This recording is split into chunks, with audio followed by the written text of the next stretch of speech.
Mr. Hanna, you're able to do drugs during the day and still function, still do your job? Well, how the fuck else would you do this job? Cocaine and hookers, my friend. What up, folks? It's the weekend once again, so here we are, back for another weekly market recap at the end of a week, which at the very least I would define as very exciting, right?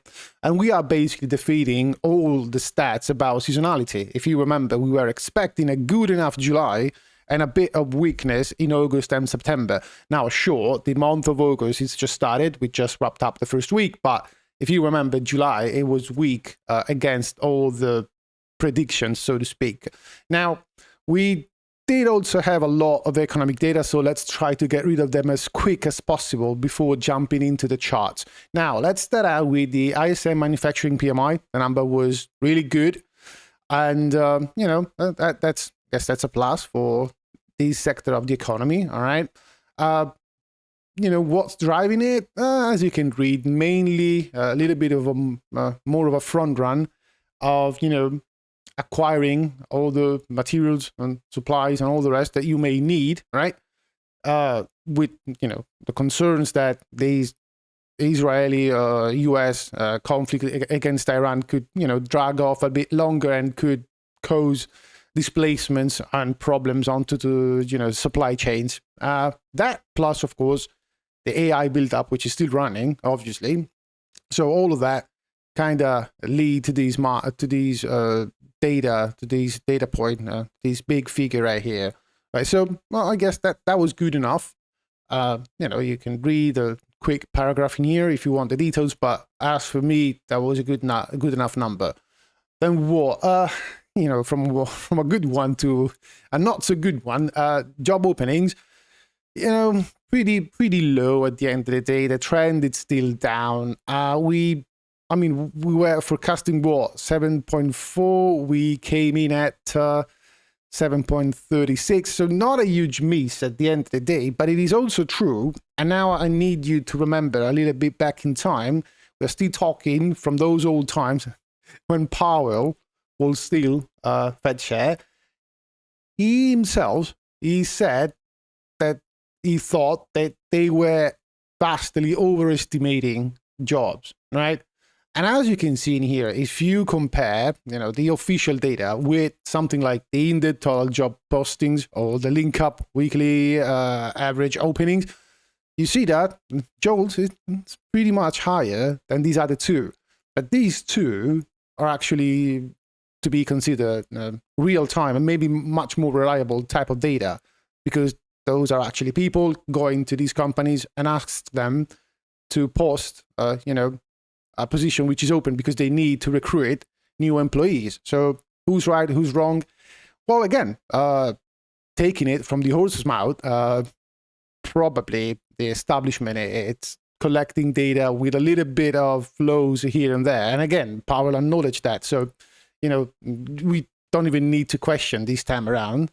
He was honest enough back in his days, right? Then what? We got ISM Services PMI, which came in, let's call it tepid, all right? And again, always remember, when you talk about the US economy, the majority of the growth and the output, historically comes from the services sector, right? It's a mature economy, so the majority of the growth should come out of this sector right here. Now, not saying it couldn't change in the future. That was actually the plan. If you think at this administration and the promises that they made when they were running, right? The platform was to bring back manufacturing and jobs into America. So, maybe we will see a flip, although, again, I think for these type of data to actually flip, it takes years, not just, a few quarters. So, we'll see about that. But for now, I would say for the wealth of the overall economy, you would like to see this one picking up the pace a bit more, right? Then what? That's the big elephant in the room, payrolls. NFP, they came in negative, whether you believe it or not. I mean, it's not the first time. If you just look at the chart from 2025 alone, 1, 2, 3, 4, 5, 6 times. It's the 7th, right? In 1 year and a half, there we see a negative print. And it's not just about the print, but previous data points were revised lower, and it is some sort of a trend. It's a little bit of a deja vu now in this chart, which is taken from what's that? I think this is Forex Factory, because I do like what was that? Trading Economics as a calendar, but it don't show you the revisions, right? So if you look at that, in yellow you have the forecast, the blue full bars, those are the actual numbers, and then in black you have the revisions. So this one was revised lower, this one was revised lower, so a bit of revisions down. And it's kind of a theme, right? If you think about last year, right, 2025, throughout the middle of the year, look how many revisions we had to the downside compared to the initial figure, right? So, even then, huge beats, right, in here, right, in here, and then revisions to the downside. Like in this case, right, that was the forecast, was beaten. And here was beaten, and here was beaten, and then you start to revise those numbers lower. And again, it fits the narrative that Powell was laying out, that we are maybe overestimating jobs, right? So, that could be another thing. At the end of the day, whatever you think, we are in a labor market which is showing recessionary trades. The rest of the market is not agreeing with that yet, at the very least yet. Okay, so take it for what it is. You may say the underlying conditions and the overall health of the economy, it is actually slowing down and deteriorating, but it's not at that tipping point yet when it starts to be a problem for financial markets. We'll see, right?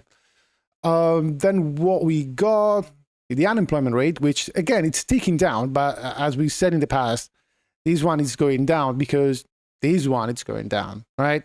If a lot of people, more and more people are dropping off the labor force and not even looking for a job at this point, obviously you're going to go to calculate the unemployment rate on a much smaller type of pool, which will kind of quote unquote fake the numbers and make them look better than what they really are. Because at the end of the day, I mean, this number can go down, but if all these people are actually dropping off, giving up on the hope of actually getting a job, I mean, are those people being paid? Do they have a salary at the end of the day, despite the official unemployment rate going down? No. And if they don't have a salary, what are they going to do? They're gonna be a drag on what? Aggregate demand. So, this is not cool, right?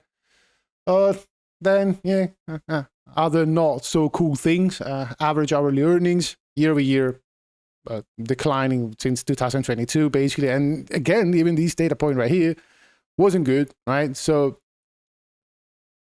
take it for what it is. For me, it's not good. At the very least, it should signal you that we had an inflation shock, right? After the pandemic and going through the Russian invasion of Ukraine. And throughout all this period, prices kept on climbing higher. And sure, I mean, these are still positive numbers. So you may say, okay, wages went up as well, but did they keep up the pace, right? Especially for the lower tier of the population, right? It looks like they didn't, right? Which again, it leads to the same debate about the K-shaped economy and all the rest, okay? Then what? Average weekly hours, steady for now. But again, if you zoom out enough, you see that we are below pre-pandemic figures. And again, is it good? Is it bad? I think it's more on the bad side of things, right? So that was all for the economic calendar. I mean, probably there were a few things more, but nothing that I really think moved the needle as for markets, all right? So with all of that, labor data coming in, overall, I would say softer than expected. What did inflation expectation do? Nothing. They stayed flat overall. I mean, I don't see a huge movement one way or the other, right? So for now, I would say, no matter what Kevin Walsh is saying, I think this section of the bond market, it's not really signaling an inflation danger. And again, if you think that the labor market is softening, where where is inflation coming from if you don't have enough people with more spending capability able to bid up the prices? Now you may say, okay, but if we have supply constraints, right?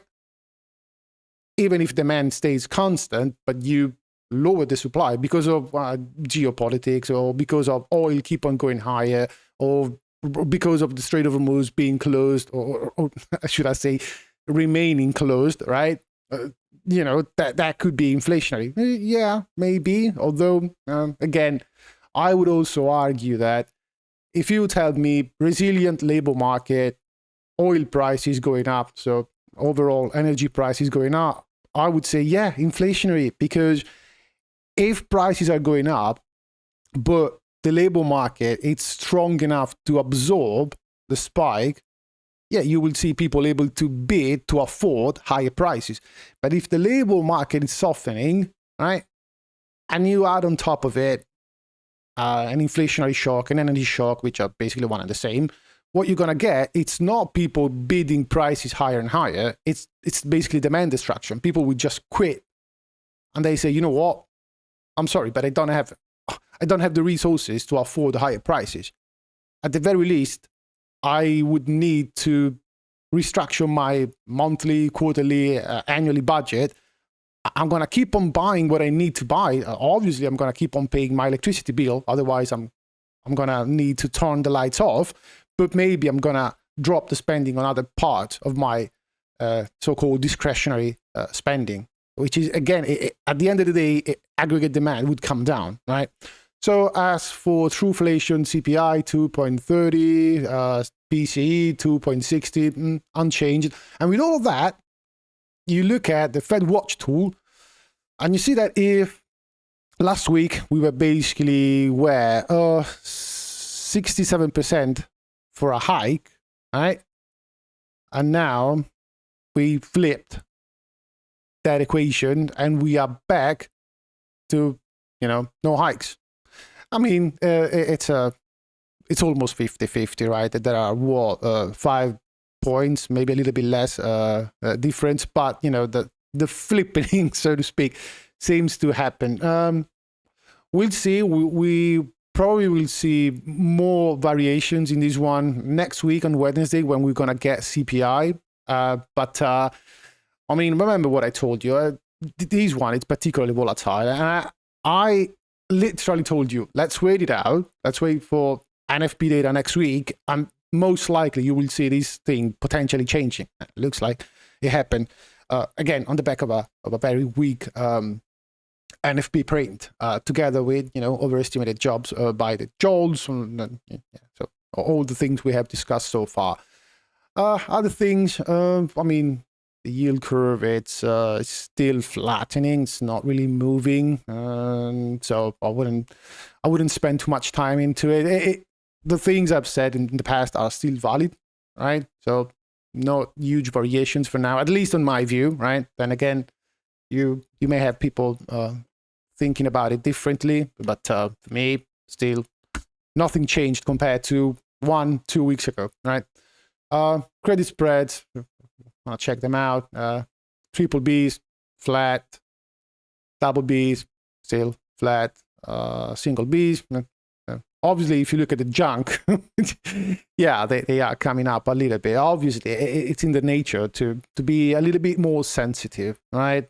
But I'm mostly focused on the B's because I kind of wanna know when the danger or the perceived risk is transmitted to those parts of the credit market which would signal a much more perceived risk for credit, right? I mean, for me, it's naturally, if you see a corporate bond which is rated triple C, oh, they blew out, they are in default. Oh, strange, right? Who would have thought?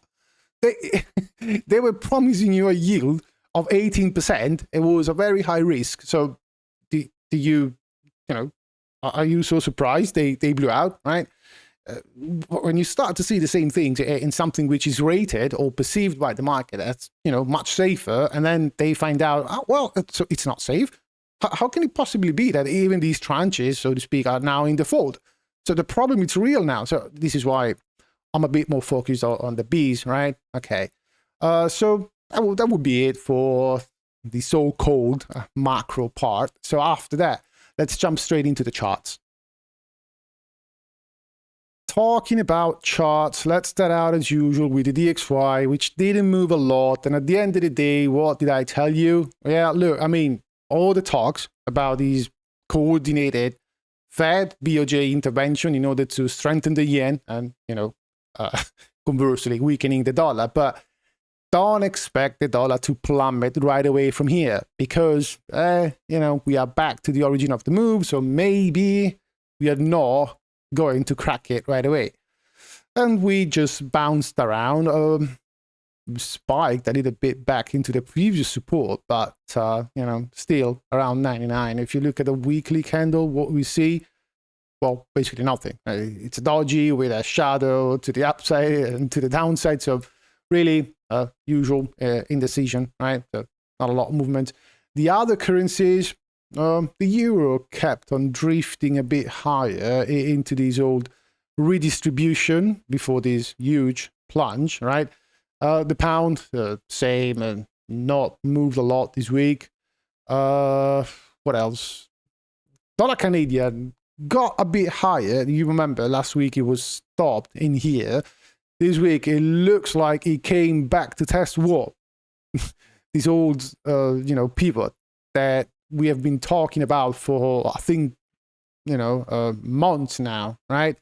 So again, it looks like this 1.40 level. It's a really big pivot for at least for this market. So let's see what happens this time, right? Could be a rejection, or do we reclaim that and then we keep on climbing higher? But now, I would say it's the decision point. Just let it play out and see where it goes, right? Then what? Swiss franc, nothing, I would say, right? I mean, again, overall, very short term, still looks a bit weak, right? But for this week alone, it basically didn't move, right? So I think it's just consolidating and it's not doing anything, and therefore I'm not even interested in I would wait to see what it does next to kind of come up with an idea, right? And then again, the star of the movie throughout these days, the Japanese yen intervention, it came all the way back up. It looks like this week it pulled back a bit, right? Now again, we had even Besant actually signaling and reiterating that the Fed is committed to keep on these coordinated interventions in order to sustain the yen and preventing it to plunge below 160 once again.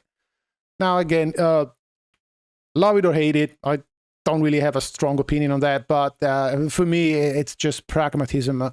If you think about the relationship in between the US and Japan, not only they are very good trading partners at the end of the day, but you should consider that the Fed actually used the FEMA facility, the FEMA repo facility. Now, for those not acronym experts, FEMA stands for Foreign International Monetary Authorities, which is basically another way of saying that we opened this repo facility where foreign central banks could come in and pledge the treasuries that they owned and get what? Cash. It's a repo facility. So you deposit a collateral and you get cash. Sure, you're going to get the usual haircut, whatever. The counterparty is going to make money. At the end of the day, it's still a loan. They're lending you money, right? Repo, so repurchase. At some point in time, you will need to return the money and get back your collateral. But, still from the US standpoint, it's another way to prevent the biggest holder of treasuries to actually liquidate them in order to get the dollar liquidity that they need to sustain their currency. So this way, guess it's a win-win. Japan gets the short-term liquidity that they need.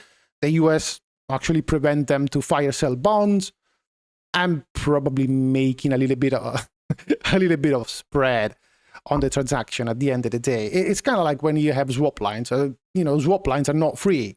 The receiving part of the swap, right? They're gonna pay maybe a tiny price, but they're gonna pay something in order to get it, right? So for now, Japanese yen still trying to find its footing here. I don't honestly know. I mean, up until the point it was just a BOJ, I was more on the side, as you remember, that it's not going to work. I mean, the market will prove them wrong. Now that even the Fed is involved and they actually talked about actively buying yen, I'm a little bit more, yeah, okay. If I was bold steep, it's never going to work. Now I would say, well, let's wait it out and let's see what level of commitment the Fed is pouring in, all right? And let's see how the market reacts, right? Because, also remember, if you put yourself in the shoes of the Fed, yeah, I mean, you want to help Japan to bail out the currency, right? For the reasons we just discussed. And also, I would add, for geopolitical reasons. Where is Japan? Right, it's in the Pacific. Near what great nation the US could come into potential conflicts, beyond simple economics and diplomacy? Oh, China. Wouldn't be bad if one of our greatest allies present in the region, which could offer up, logistics, military bases, military support, in case we get there, right? Wouldn't be bad if it just collapses economically and it's going to be fucked and therefore not really useful to provide support as an ally. So again, you may also want to consider that, right? Hopefully we never get there, but, before World War II, the Brits and the French, they never thought that man in Germany would have actually invaded Poland. And then, we got 6 years of war. So, it's better safe than sorry, I guess, from the US standpoint in this case, right? Actually, I would think if push comes to shove, I would think they would prefer to bail out Japan rather than Europe in this current historical segment, right?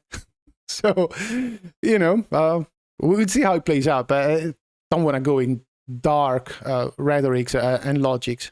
It's the weekend. I want to have fun. Don't want to be all doom and gloom, right? The other currencies of note, I would say, just the South African rand are actually going for a very strong rebound, right? So at the end of the day, that break of the trend line, proved itself to be a fake out. Could be, when you have a trend line which is very clearly defined, you could call it a probe of liquidity below and then an immediate reclaim of the previous trend. So move to the upper side of the range, okay?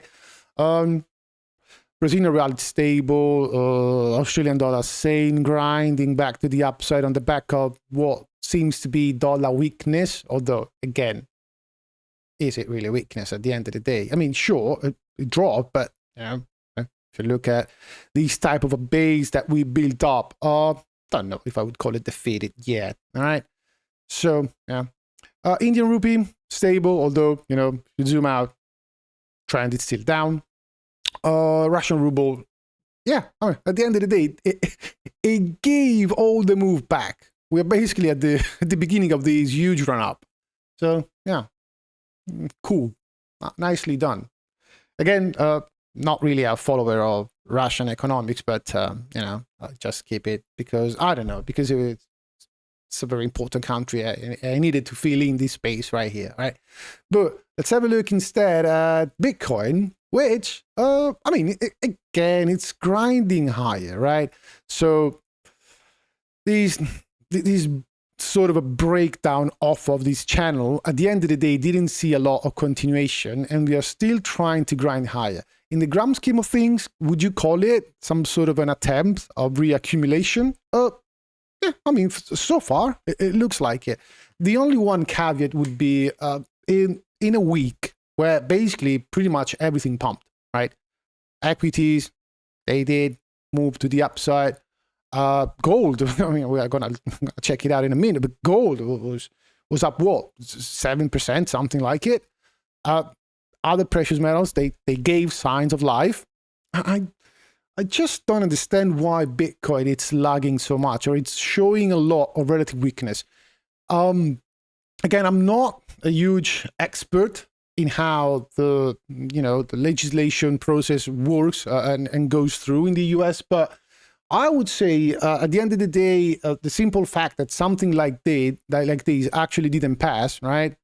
The Clarity Act, and again, it doesn't say that was rejected, but effectively it failed to pass, right? And these are all the bullet points for whatever reasons you may have behind the failure to pass, right? But I was just thinking, well, I mean, if I'm a huge financial player wanting to deploy money in an asset like this, right?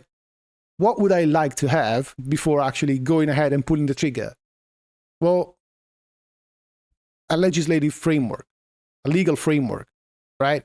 I want to be sure 100% that if I commit a few millions into this space, someone won't come around in 6 months or 12 months down the road saying, well, actually, you weren't compliant to these terms, or, in the meantime, legislation was passed, so now you would need to readjust all the shit and it will cost you money. So I guess these guys, they don't move money if they don't have guarantees, legally. So it may be that this is what is holding up or is holding back a Bitcoin from actually performing on pair with the other assets which are going up.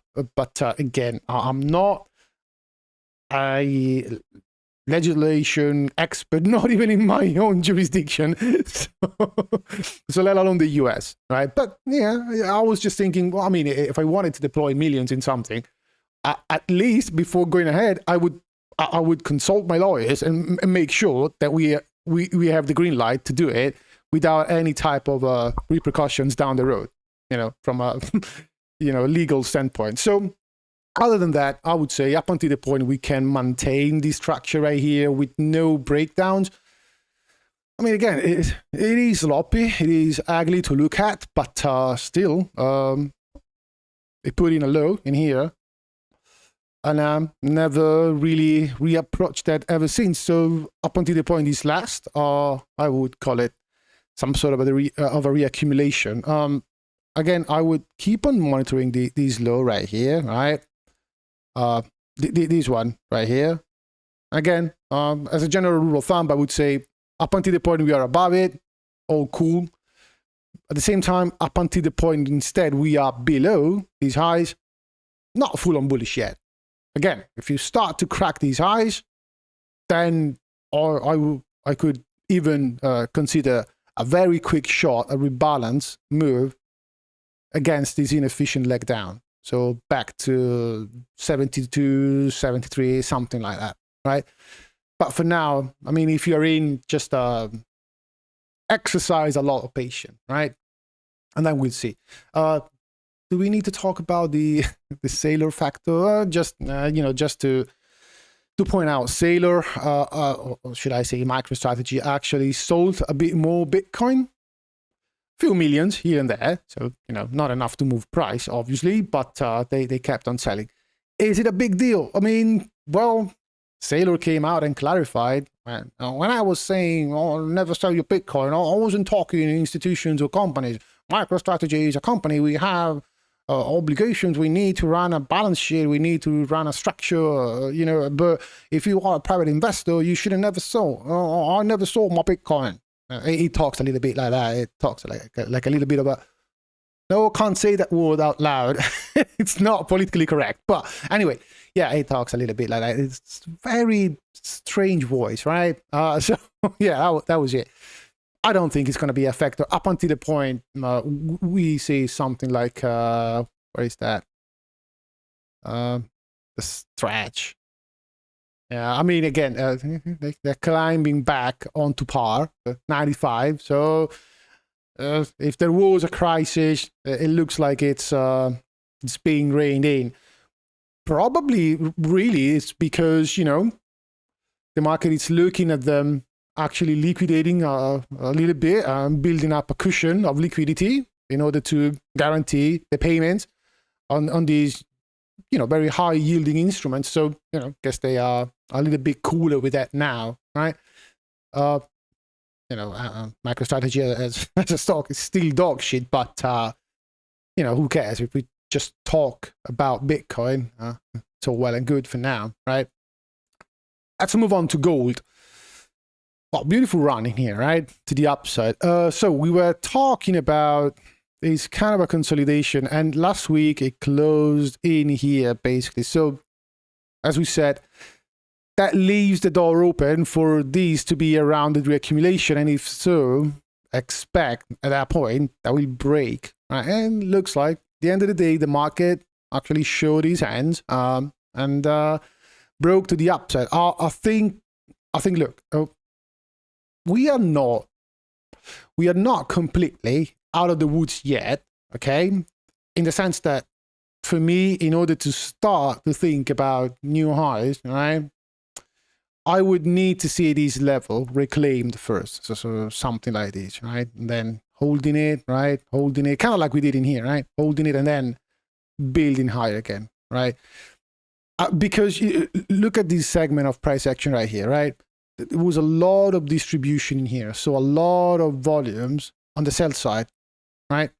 So, for peace of mind, I would wait for these to be reclaimed and then we can start to think about targeting highs. But, for now, my thesis is that up until this point, it still retain a few odds, maybe a little bit less than before, but it still retained a few odds of being some sort of a bear market rally, right? Where you get back into a previous area of interest on the sell side, you top it, and then you start coming back down again. So I would say, although, I'm split it a little bit. Look, if you want to risk it, right, let's put it this way. This one could reject, obviously, but if you want to risk it and start to build up a starting position, an initial position, wait for the rejection, right? Wait for it to come down. And when it gets back into this area, right in here, I would say, look at what's going on there. Look at the volumes. Look at the inflows in the ETFs, which, by the way, were massive in July, all right? And see if on a lower time frame, it develops a structure by which it goes down, right? And it makes an exhaustive low, comes back up, starts to hold it, right? And then it starts to build back higher.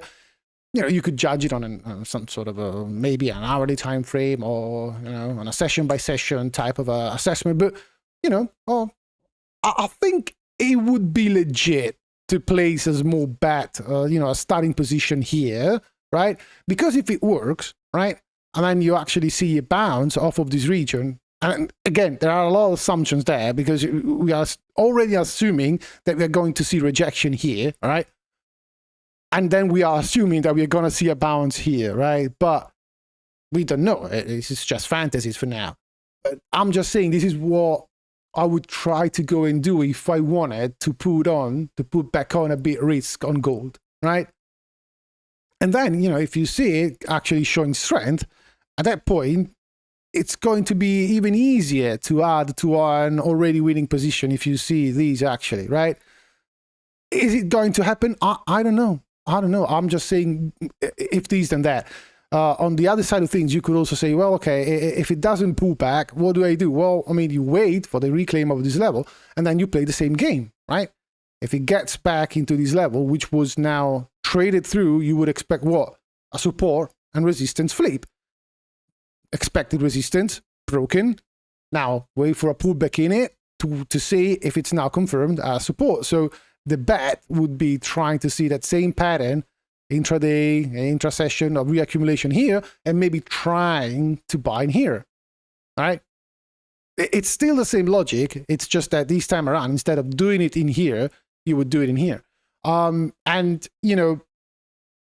the thing about doing it higher is that you would need to manage risk a hell of a lot tighter, because if, for whatever reason, it cracks back below, there is a good enough inefficient move to the upside in here, so you take the chance of seeing it at that point, filling in this up move. So there is a little bit more of a base to rely upon if you have the chance to actually add positions in here, right? While instead, if you do it in here, you're basically playing the continuation, and there is a little bit more of a gap risk to downside if it doesn't work right away. So, pick your poison. At the end of the day, both are valid, right?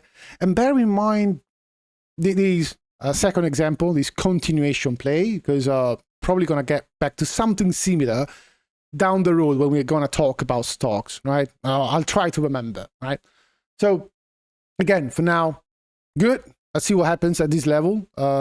It is also true that, when it gains momentum after a few weeks of consolidation, it's the type of asset which could run. So my advice would be, obviously, don't buy in here because you would buy straight into resistance, but just wait for it, right? Either it pull back a bit or just wait for the resistance to be reclaimed, right? To be defeated, and then you start to think about it later, right? So let's have a look inside of the other metals, which again, they showed signs of life, right? So, not to the same magnitude, of course, but, silver was up, platinum up, all were up. Incidentally enough, it's not that it was down because it just broke to new highs on what was that? Wednesday, I think, and then it pulled back a bit. So, a little bit of a counter move when all the rest came back up in the second part of the week. The leader, so to speak, copper actually pulled back a bit, but the context is that it's pulling back after scoring a new all-time high. So how bearish could this be? Zero.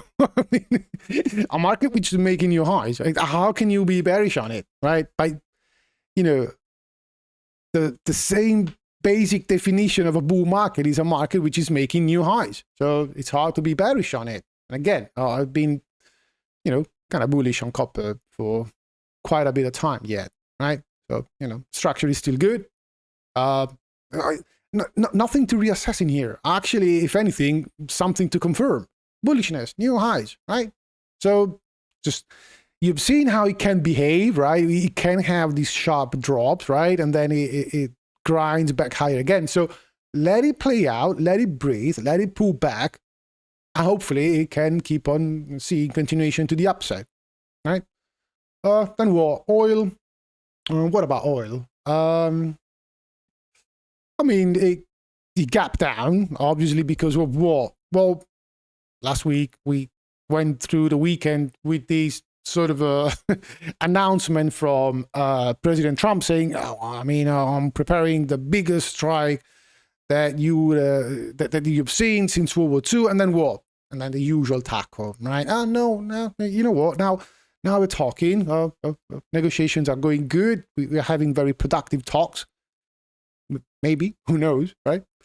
But so the oil market actually it gapped down and kept on coming down. And we tapped back into this old shelf. I think it's much more visible if you zoom in a bit. Yeah, this one right here, you see, right? We put in a low, reaccumulated in here. We actually exploded from here. We kept on climbing higher, so the market got back into this pocket right here, right? And we just held it. Now, we held it on a 4-hour time frame. We bounced where? We bounced up back into these old pivot. Again, look how many times this level on a daily time frame, 78, was a pivot to the upside in here, kind of in here. It was flipped, was rejected, then it was reclaimed, held through, up we go, pulled back, bounced off of the same level, faded, got back below it, and now we are pushing back into it from the downside, and so far rejecting price. Although, again, this is just one session. We'll see how next week will open up. Depending on what the news stream is, we may see another gap up or down. Who knows? But, still, when we get back to session closes or weekly closes, it's nice to see how these pivots, these levels tend to play out nicely, right? I I'm still in a wait and see mode on oil because the headline driven news of this market for now. Overall, if you zoom out, I mean, part of me could also very well say that at the end of the day, this one is a lower high compared, to all these ones right here. We don't have a lower low yet. We are still kind of hovering around this new created base in here, but if anything, I'm neutral for now, waiting for further developments. And I feel like I need to kind of taper my expectations one way or the other, because part of me is looking at the chart and saying, well, usually this is a good area to expect a bounce. And part of me, maybe the less pragmatic and materialistic one, it's kind of hoping, right? Let's hope it gets back down. A lot of problems will be solved out, not only for my country but the rest of the world in general, right? Although again, hope for the best, but prepare for the worst. I think so. This is why I'm taking it a little bit on the neutral side, and just as of last week, want to be guided by what we do at different key levels and pivots and see what type of reactions we see there, right? Again, still, if you pair up the moves in oil with what we've seen in the labor market,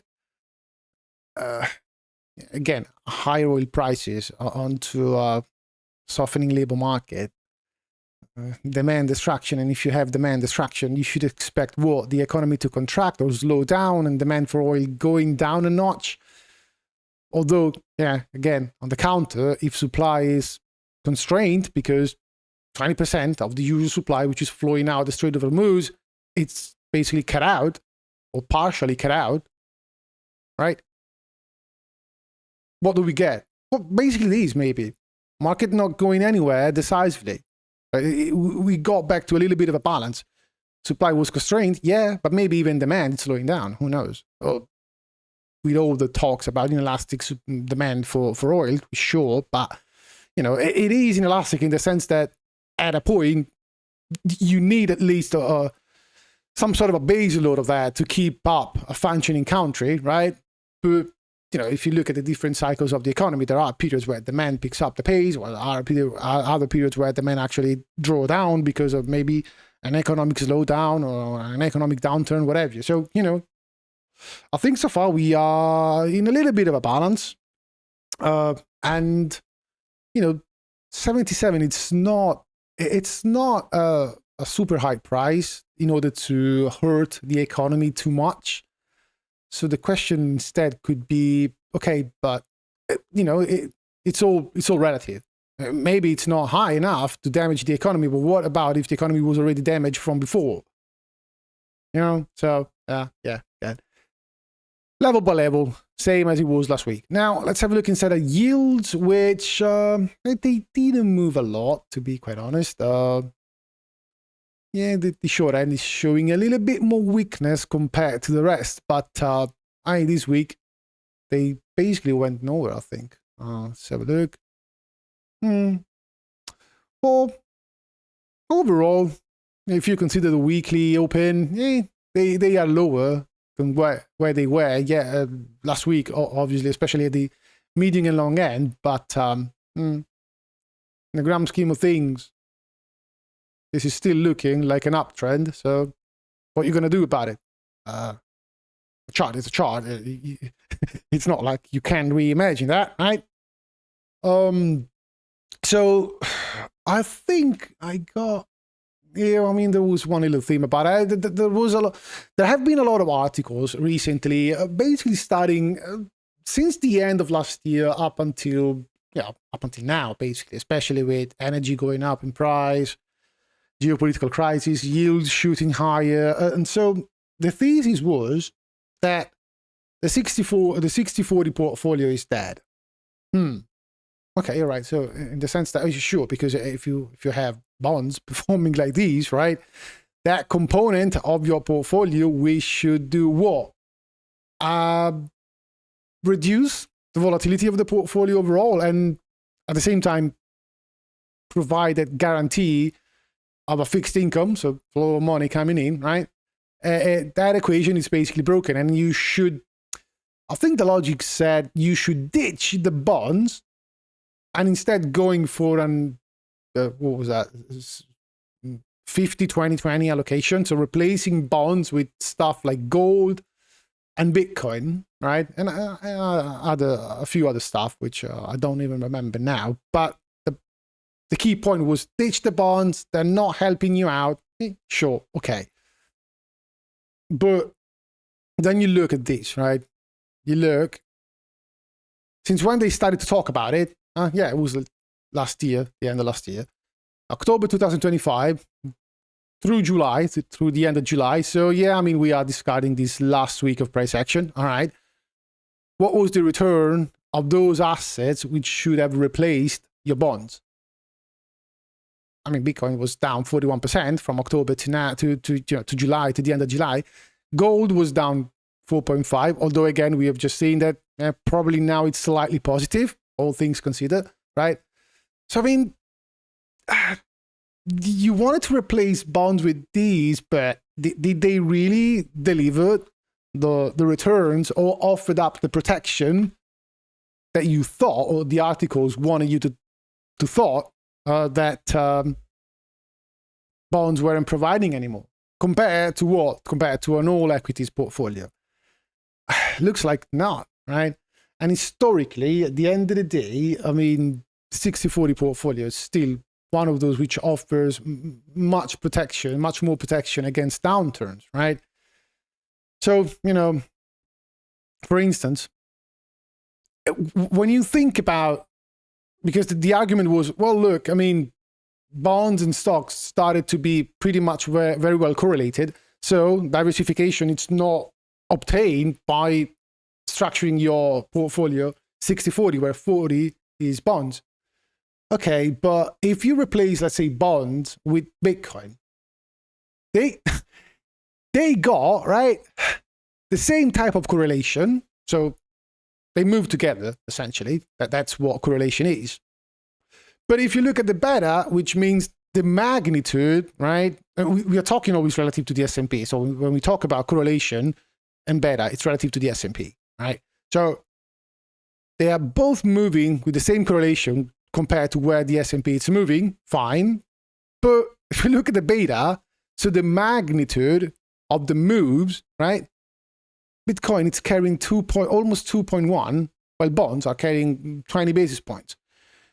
But that means that if you're trying to structure your portfolio with bonds in order to do what?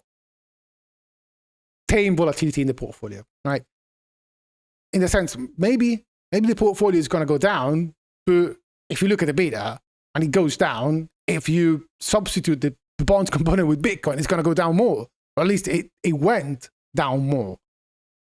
So Bitcoin carries a hell of a lot more equity risk per dollar put in. This is something you should consider at the end of the day. All right. So is that 60-40 that bad yet? Hey, is it really dead? I don't know. I mean, especially historically, look, if you compare an all equity portfolio against a 60-40 in times of, you know, downturns, see the drawdowns, right? Now, again, the numbers, they speak for themselves. It just, this one, I think, is a little bit of a fake out in the sense that, you know, they actually say it out loud. The one exception, right? That 2020. I think they are not referring to the 2020 alone or the COVID shock in and of itself, right? But they are referring to the 2020s in the sense that 2020, 2021, 2022, right? In that sense. Because if you just look at the initial spike, I'm going to need to do this. So let's take TLT, for instance, right? And then let's overlap on top of it the main benchmark for the US, so SPX. New scale, just for the sake of it. And we go back, let's use the weekly time frame, right? And we go back to here, the shock of the pandemic crisis, all right?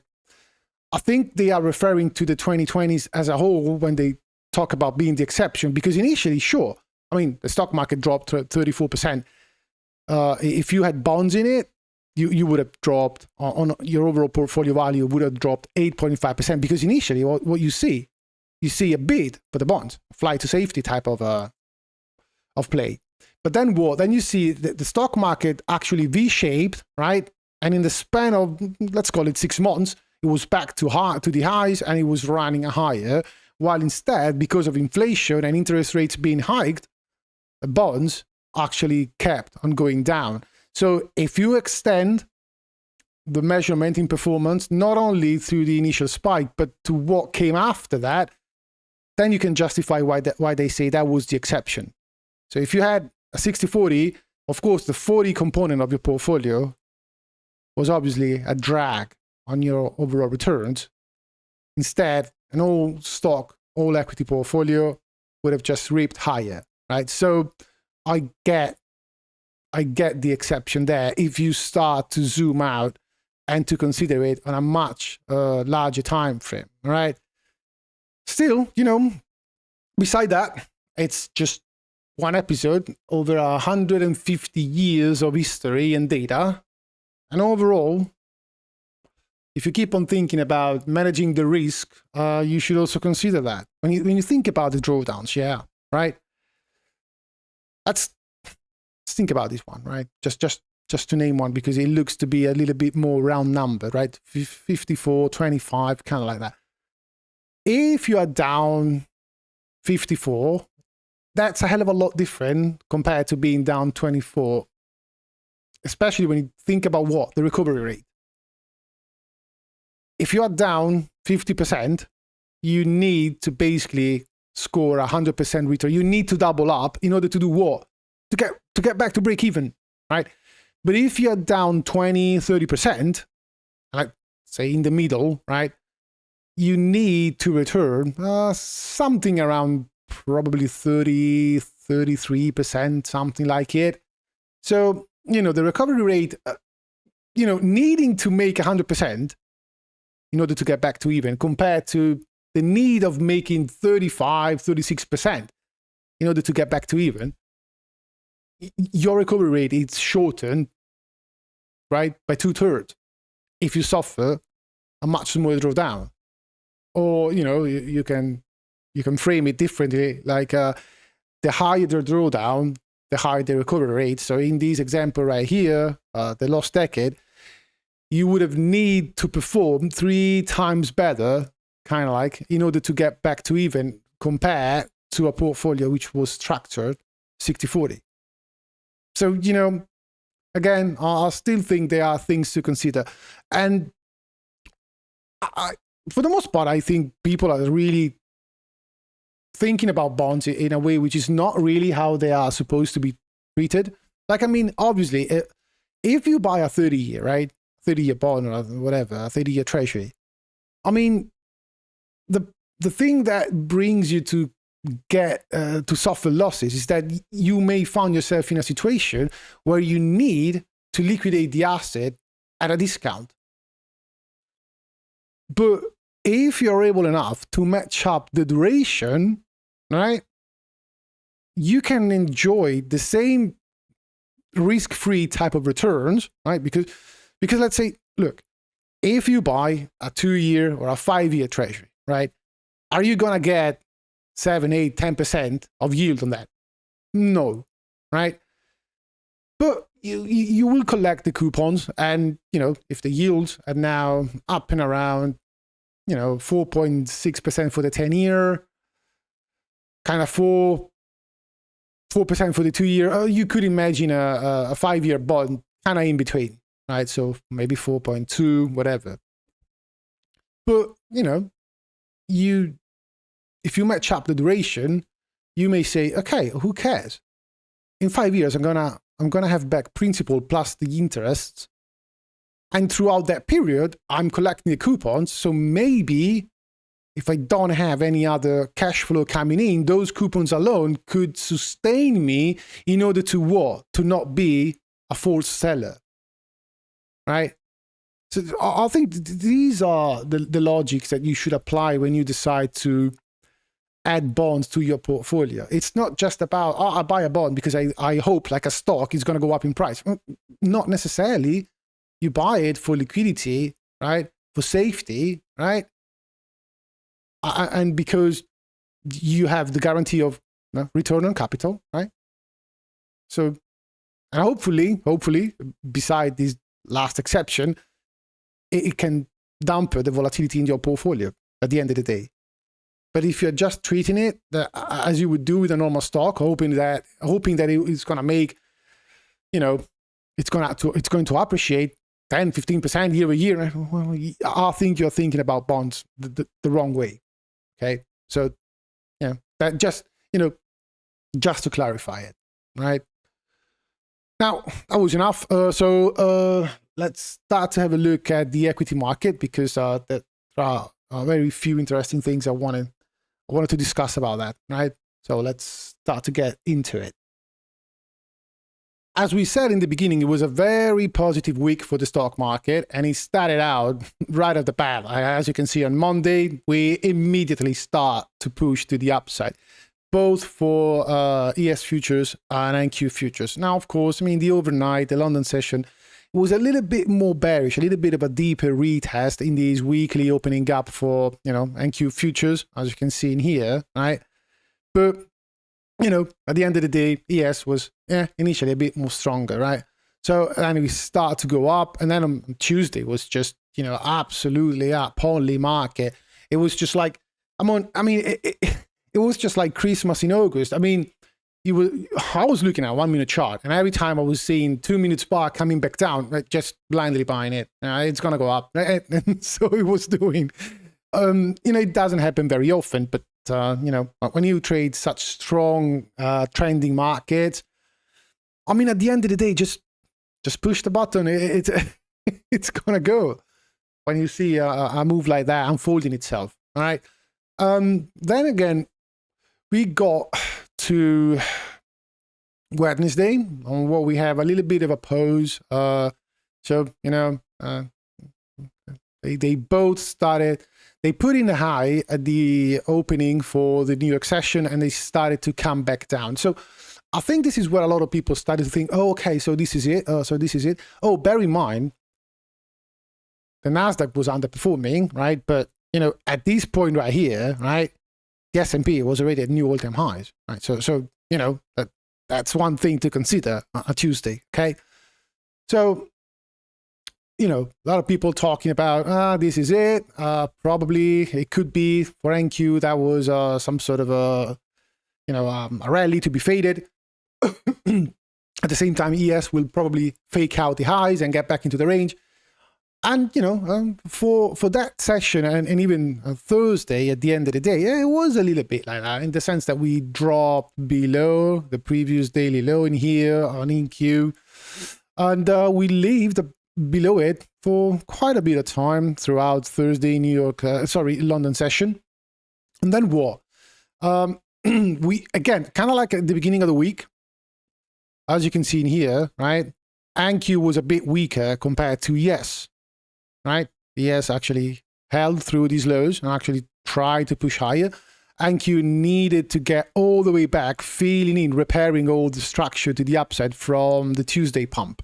But when we got into here, right, which was basically the previous New York opening range, right? This is Thursday, that was Wednesday, okay? We got back into here, and it was an immediate buy the dip. And look at the reaction from there. Look at how many or how very few volumes we put in throughout this descent. But there was very low selling interest throughout this very deep retest, right?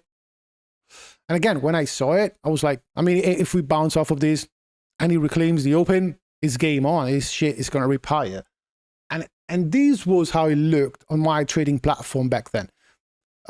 This is basically the start of the day on Thursday, right?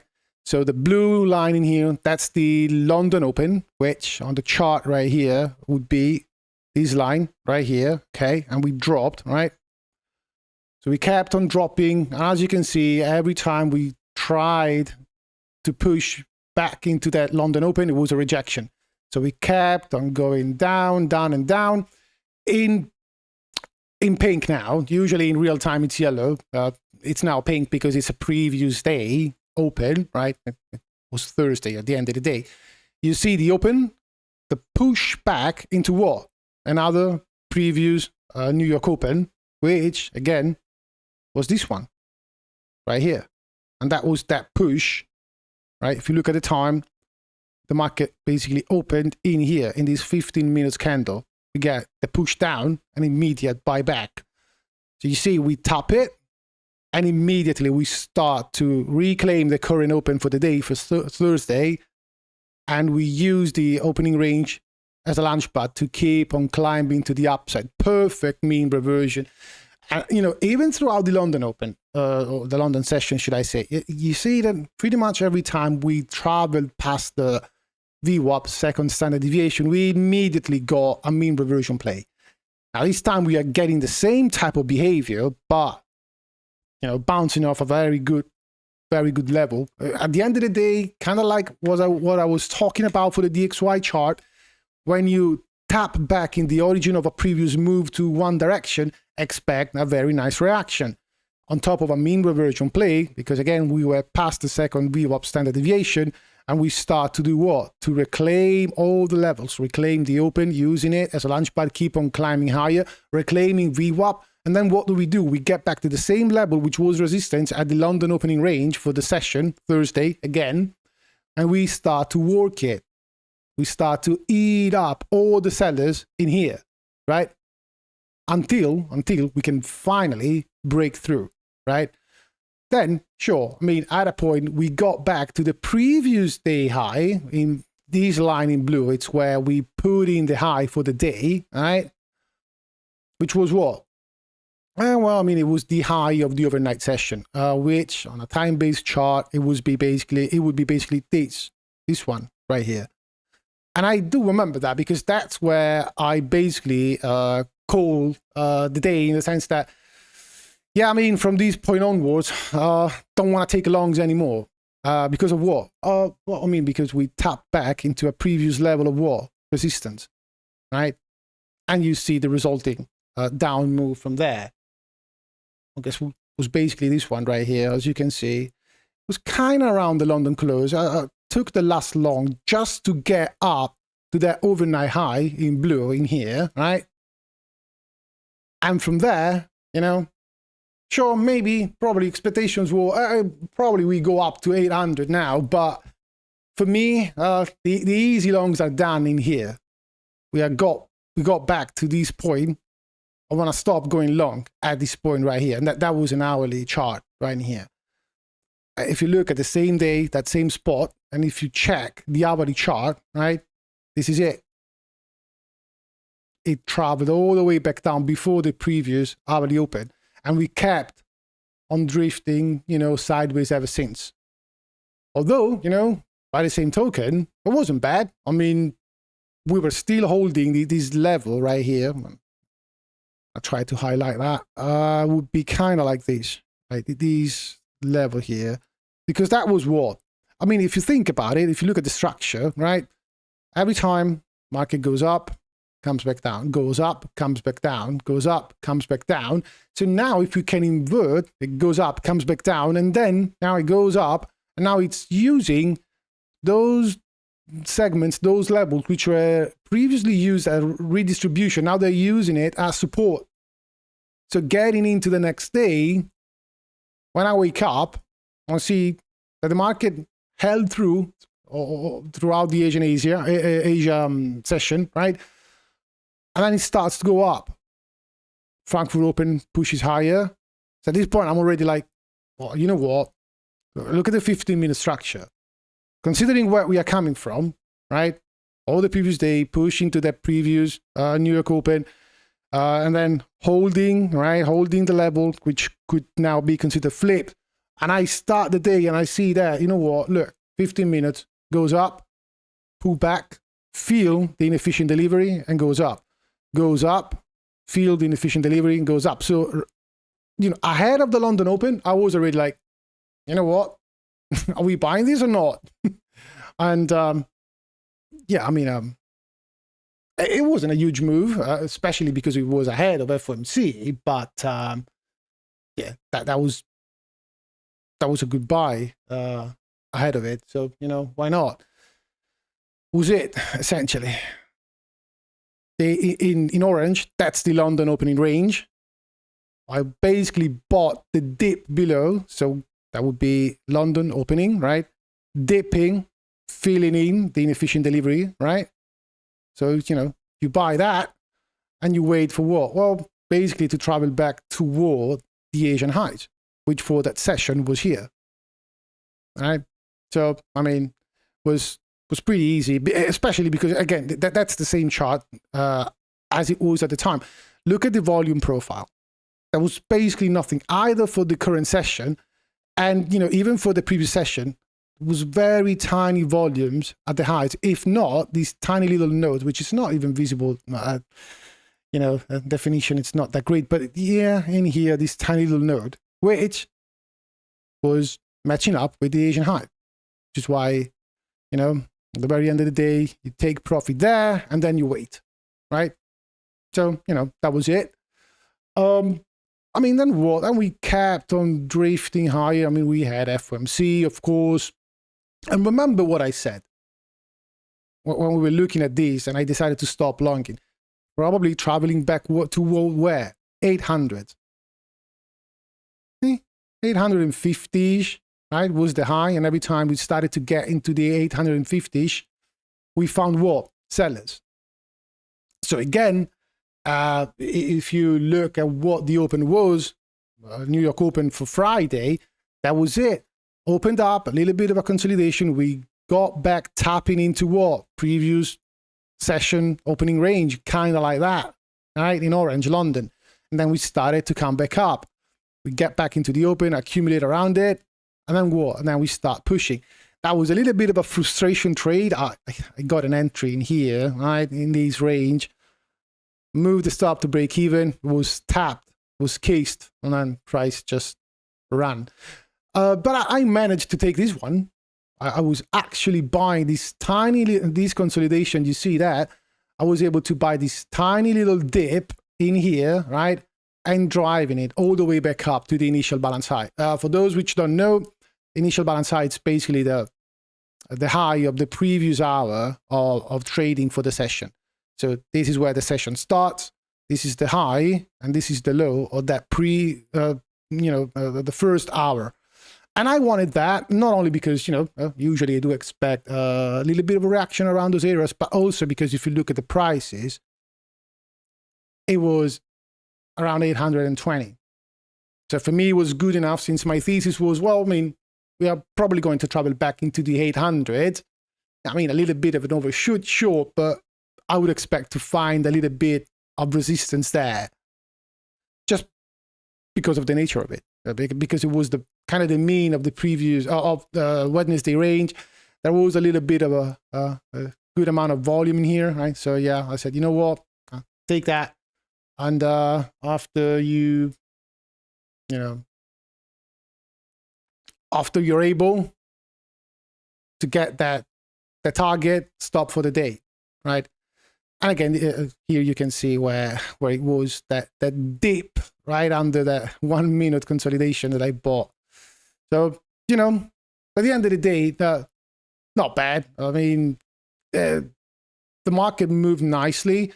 And, I just thought about adding a little bit of a very low time frame, very intraday type of context, just to prove that at the end of the day, if you keep on monitoring what's going on, if you understand the concept, and if you understand,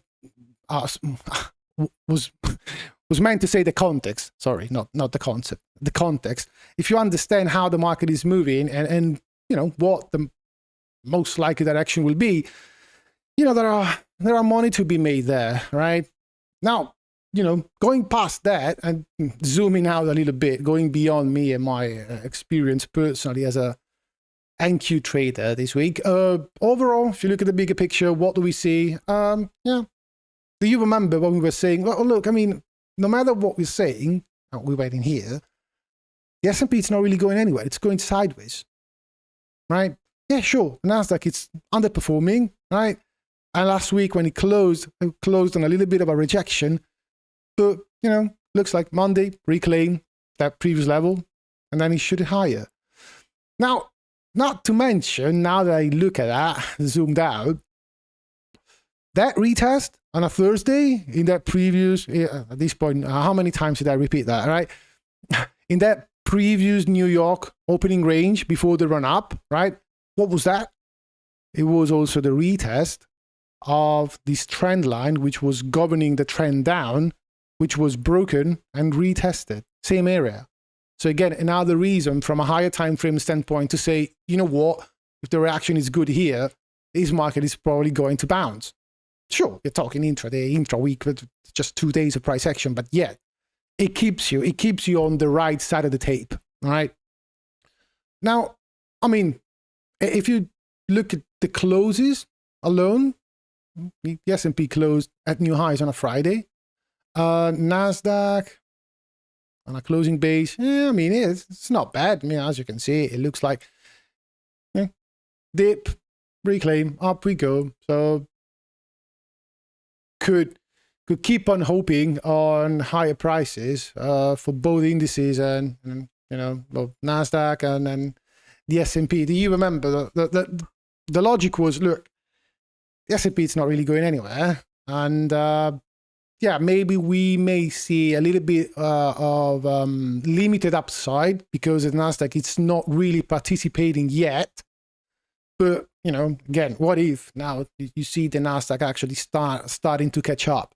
Again, it doesn't mean it's going to happen next week, right? I'm not saying categorically 100% that you are going to see new all-time highs for the Nasdaq next week, but you know, the direction seems to be, again, don't want to speak in absolute terms, but the context seems to have shifted, and the odds of the Nasdaq in the coming weeks targeting new all-time highs, I think that scenario odds are actually increasing, right?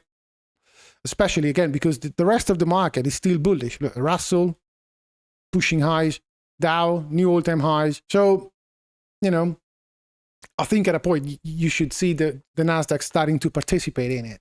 All right. So again, if you check this other layout, you now have a momentum buy signal on the stochastic. On the MACD. Stochastic, it's getting back into bullish territory. The RSI dipped into the bearish zone and bounced off of it. Now it's kind of trading above the exponential, which was governing the lows, right, when we were going down. So, you know, as for the futures, we bounced off of that 200 days moving average in the Nasdaq.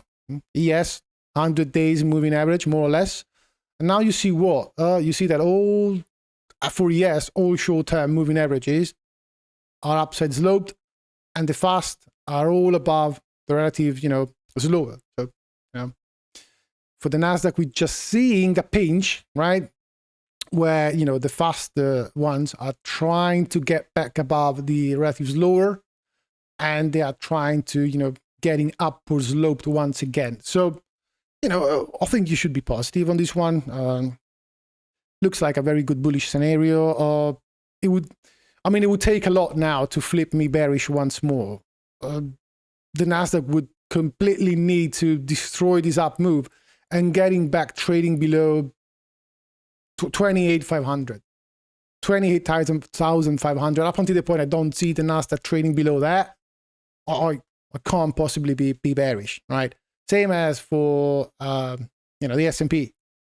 Unless I see it getting back below the previous highs and being rejected there, I wouldn't be bearish short term, right? The other layout, what was that? Oh, semiconductors. As you can see in here, there was that sort of a head and shoulder.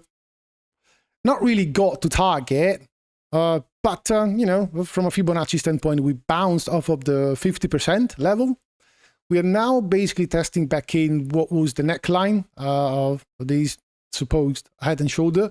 So again, I think, again, I'm not a pattern trader, but I think usually the textbook says that in order to invalidate the setup, you would need to see price trading above the right shoulder, right? I would say for me personally, reclaiming this neckline would kind of be enough to start being, convincingly, did you say that? Definitely bullish, right?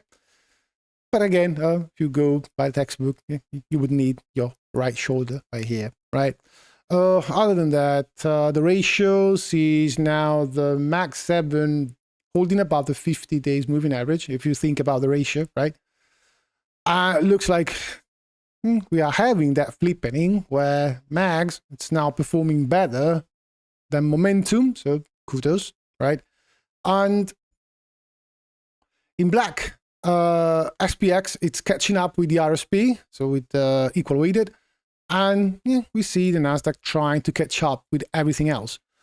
I think at a point where you will see the Nasdaq really catching up, that would mean that they will both outperform the RSP, and at that point, most likely you will see,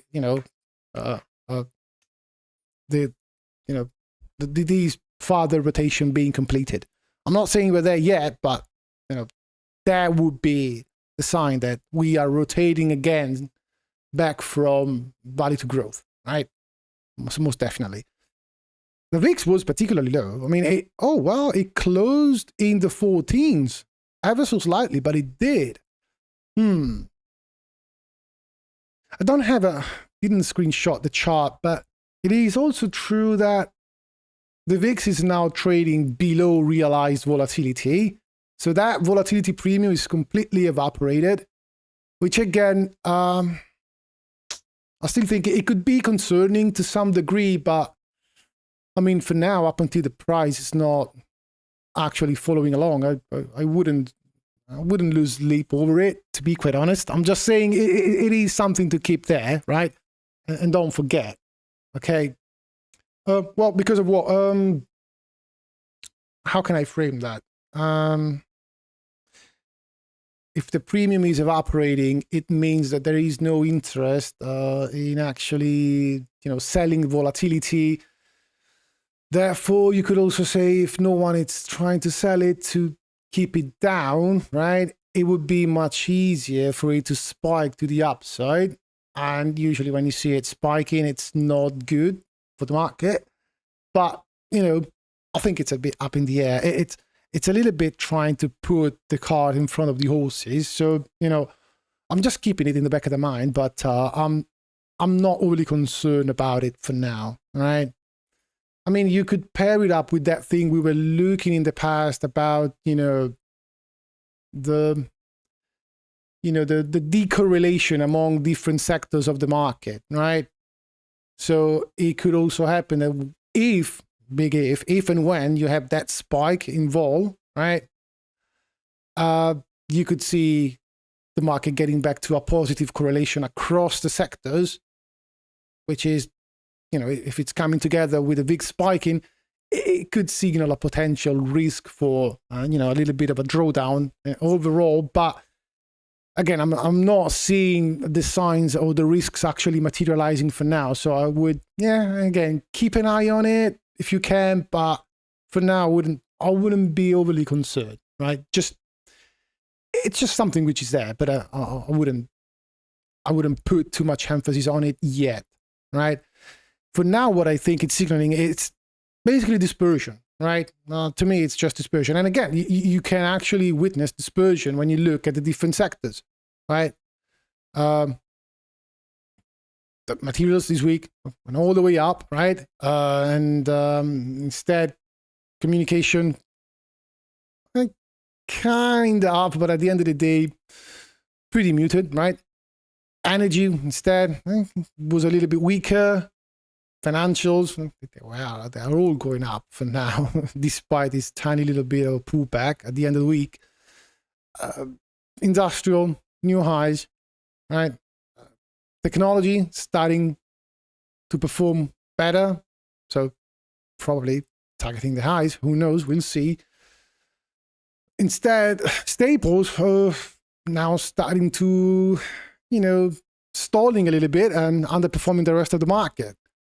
Real estate, well, could say the same, at least for this week. I'm talking this week, very short term, right?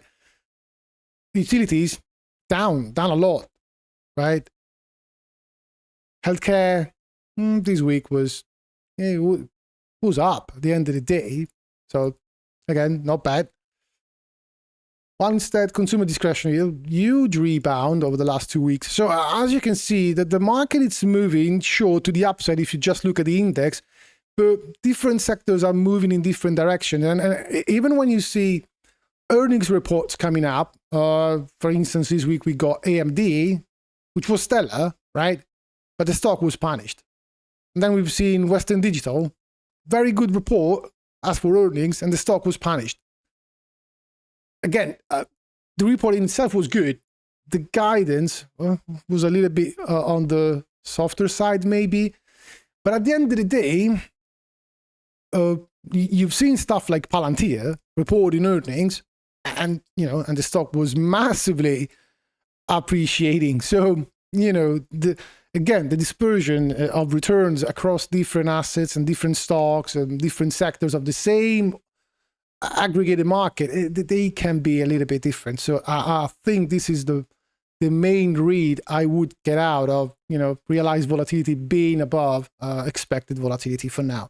I could be wrong, right?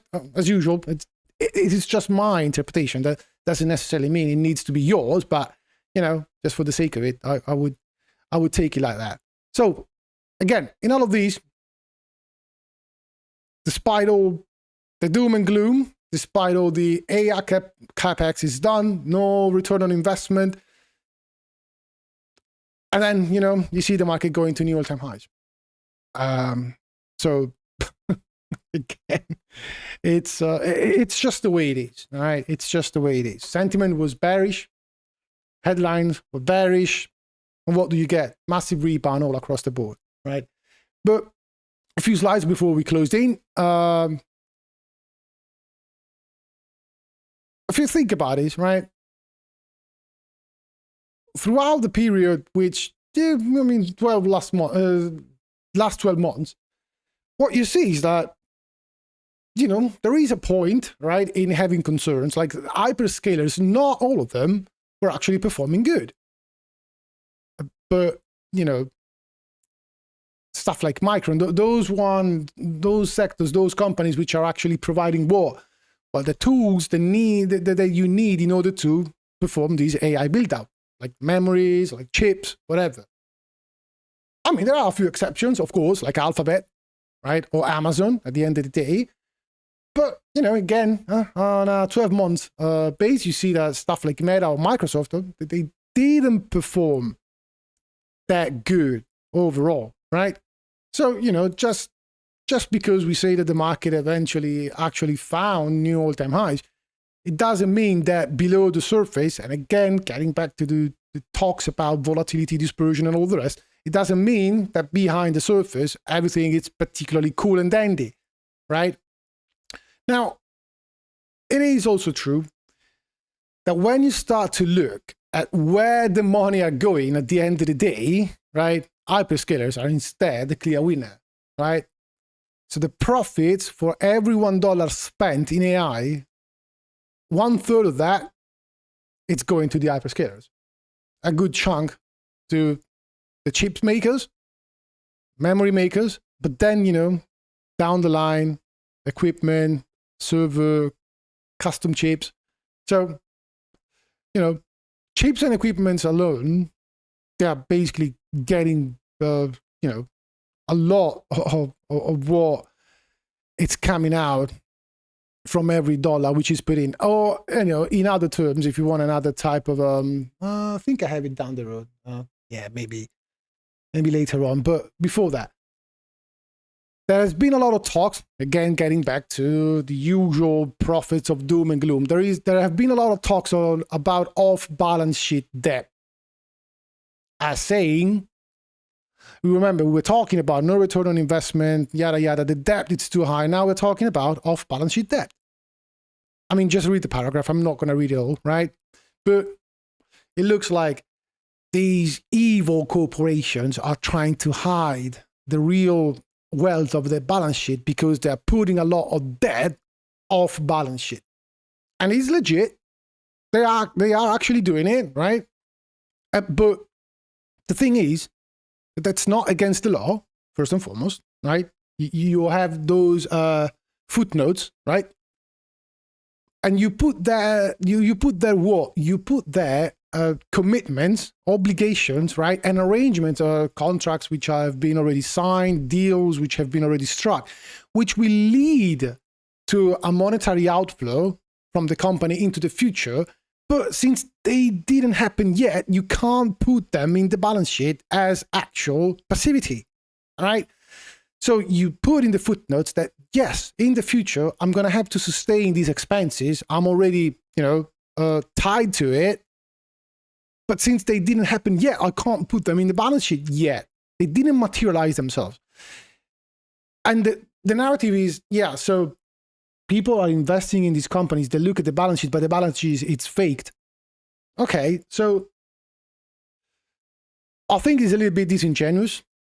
If you think about institutional investors, if you think about good investors, it could be also a retail trader. It doesn't mean it needs to be an institution. It's written in all those documents that they have to provide to the SIC, sorry.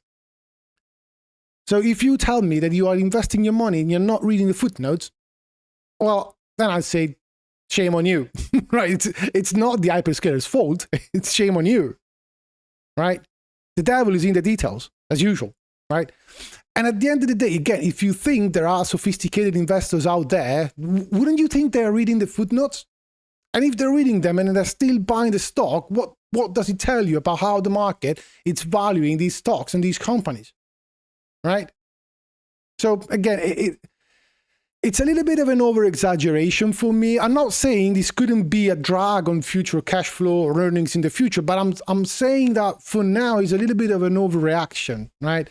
Look at that, for instance. If you start to put together, right, all these off-balance sheet, right, thingy, lease, not yet commenced, purchase, construction, right? They are a lot. But it is also true that then when you consider them, right, and you readjust them and you look at what is the debt to equity ratio beside Oracle, and again, we talked about the credit default swaps going high wire on Oracle. This may be one reason, right?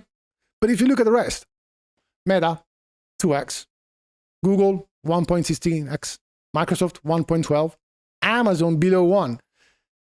Mind you, the average debt to equity ratio for the S&P 500 as a whole, it's slightly above 1%. And that does not include off-balance sheet obligations. So again, to give you a little bit of a perspective, and the rest of the S&P 500, it's not scoring the same numbers, the same revenues, the same, amount of money that these ones can generate. So at the end of the day, is this whole thingy about off-balance sheet debt, fake balance sheets, is it really something you should be overly concerned right now? Or would you assume the market already looked through it and said, I mean, okay, it's fine. For now, it's fine. Nothing to worry about so far, right? Again, just to try once again to defeat a few doom and gloom narratives, right?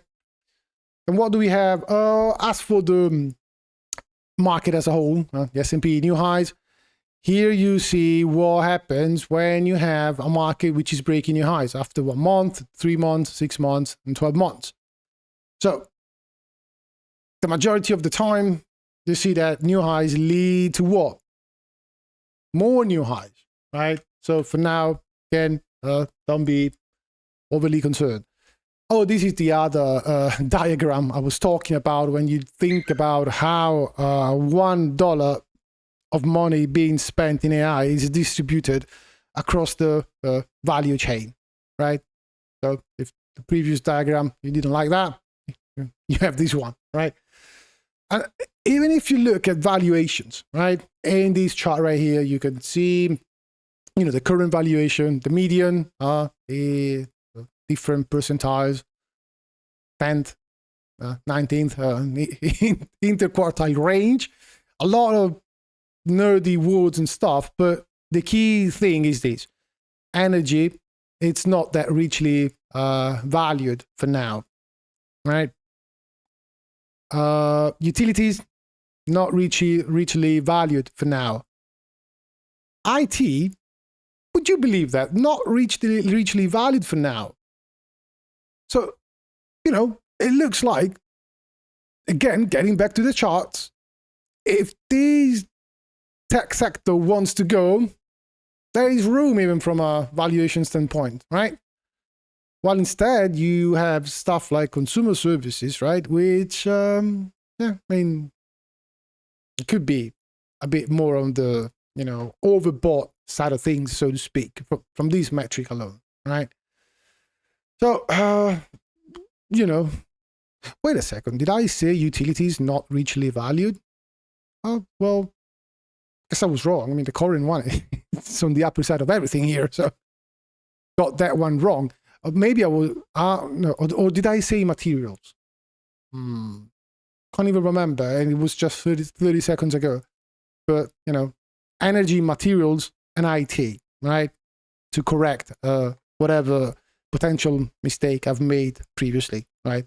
Just look at the current and look if it is in the blue shaded range or not, okay? And lastly, mega cap and tech ratio compared to the rest of the S&P 500. Looks like, it was at the high levels compared to the, this long-term trend at the beginning of June, and it came all the way back down to the lower end of this huge channel. So again, that could be another reason. If it starts to bounce from here, you may say that rotation back to growth being completed, the tech sector is starting again to catch up and overperforming the others, and potentially the Nasdaq starting to target new all-time highs and dragging all the rest of the market with it. Who knows? We'll see about that. So at the end of the day, good week. Take it for what it was. Be happy of the returns. As usual, if you have huge winners, it's not bad to trim the winners and collect the profits, right? Isn't it? Just for peace of mind. And as for the rest, I think you should trade the market for what it is. And for now, the market, it's telling you that we are still bullish and the long-term bullish trend is still intact. So with that, I'm going to leave you off, and I'm wishing you a very good weekend, and probably checking in next week for another round. Up until that point, you lads, stay nice. No, what do I usually say? Oh, be nice and be cool, right? Neil's out. Let me tell you something. There is no nobility in poverty. I have been a rich man and I have been a poor man, and I choose rich every fucking time. Because at least as a rich man, when I have to face my problems, I show up in the back of a limo wearing a $2,000 suit and a $40,000 gold fucking watch. Hey boys, duke it out!